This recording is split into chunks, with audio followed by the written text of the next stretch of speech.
কয়েকদিন একটানা বৃষ্টির পর আবারও দক্ষিণবঙ্গে সক্রিয় হচ্ছে বর্ষা। হাওয়া অফিসের সতর্কবার্তা অনুযায়ী রবিবার থেকেই দক্ষিণবঙ্গে বৃষ্টির প্রভাব বাড়বে। সোমবার মঙ্গলবার দক্ষিণবঙ্গের প্রায় সব জেলাতেই ভারী বৃষ্টিপাত হওয়ার সতর্কবার্তা দিয়েছে আবহাওয়া দপ্তর। তবে শুধু দক্ষিণবঙ্গেই নয়, উত্তরবঙ্গের একাধিক জেলাতেও ভারী বৃষ্টিপাত হওয়ার কথা শুনিয়েছে হাওয়া অফিস। অন্যদিকে হাওয়া অফিসের সতর্কবার্তা অনুযায়ী রবিবার দুপুরের পরই উলুবেড়িয়ার আকাশ কালো মেঘে ঢেকে যায়।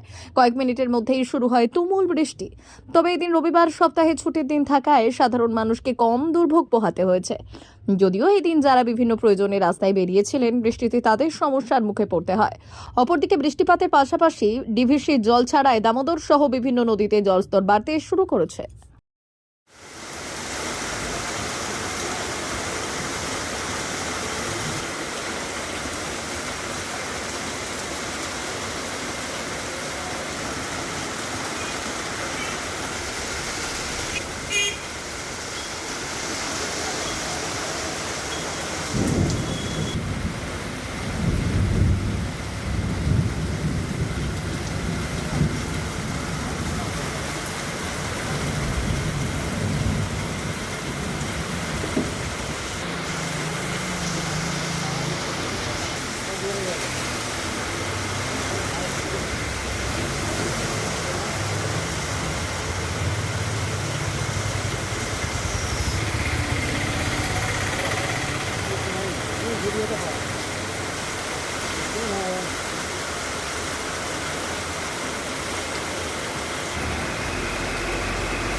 Thank you.